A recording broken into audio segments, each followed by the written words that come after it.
personal values, integrity yung Yes, nakalagay. Oo. Sa context ng leadership or sa management ng business, ano para sa yung integridad?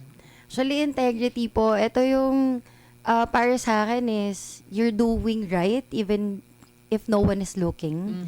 Na ginagawa natin yung tama. Kahit wala nakabantay. Kahit wala pong nakabantay. Integrity is very important values, core values in our company.